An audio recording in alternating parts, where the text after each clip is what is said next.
प्रभु शिव शंभू को देवों के देव महादेव कहा जाता है। कहते हैं कि अगर भगवान शिव प्रसन्न हो जाएं तो समस्त देवी देवता प्रसन्न हो जाते हैं। ऐसा यूं ही नहीं कहा जाता। शिव पुराण बताती है कि ब्रह्मा, विष्णु और समस्त देवता भगवान शिव की सेवा में लीन रहते हैं। शिव पुराण में एक कथा वो भी है जहां भगवान शिव ने श्री हरि के अवतार श्री कृष्ण को 8 वरदान दिए थे। जी हाँ, श्री कृष्ण ने शिव की तपस्या की थी, जिसके बाद महादेव ने प्रसन्न होकर 8 वरदान दिए। आज अपनी इस रिपोर्ट में हम आपको उन्हीं वरदानों के बारे में बताने वाले हैं। शिव पुराण के 9वें खंड में शिव महात्म्य वर्णन की कथा दी गई है।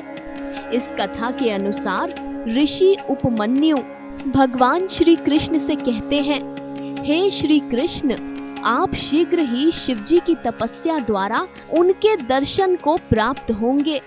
आपको अपने समान ही पराक्रमी पुत्र शिव की पूजा से प्राप्त होगा।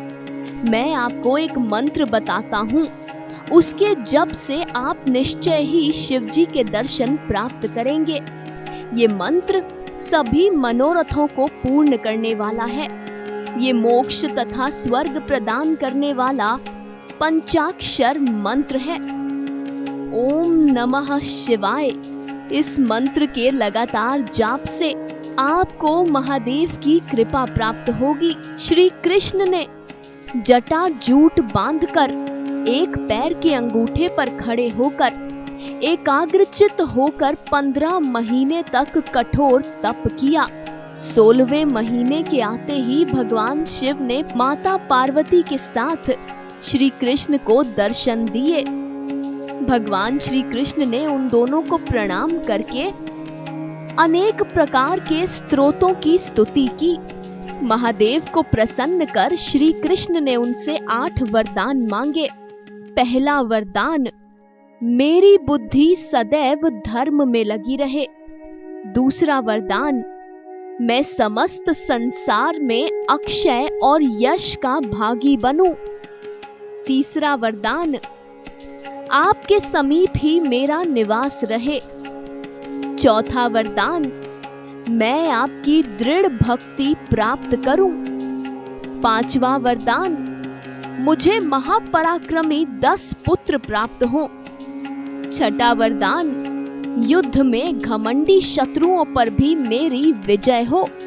सातवां वरदान, समस्त योगी पुरुषों का मैं प्यारा बना रहूं। आठवां वरदान, मैं सदैव आपकी भक्ति में लगा रहूं। श्री कृष्ण के इन वरदानों के मांगने पर परम कृपालु महादेव ने तथास्तु कहा। फिर माता पार्वती बोली, हे श्री कृष्ण, मैं भी तुमसे बहुत प्रसन्न हूँ।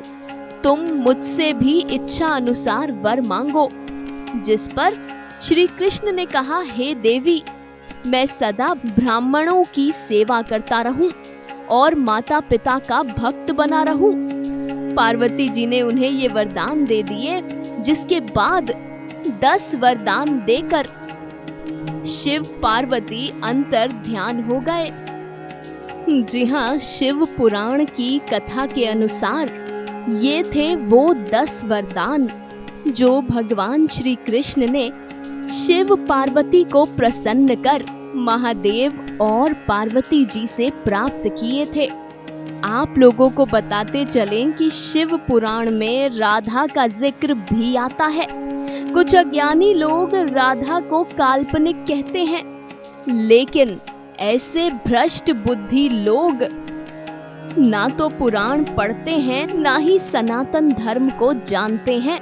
अब आप लोग हमें कमेंट के जरिए बताइए, क्या आप शिव पुराण में राधा के जिक्र के बारे में जानना चाहते हैं? क्या आप जानना चाहते हैं कि राधा रानी सरकार पर क्या कहती है शिव पुराण? अब दीजिए इजाजत। इस रिपोर्ट में इतना ही। कथा सागर की पूरी टीम सदैव आपके सुखद जीवन की कामना करती है।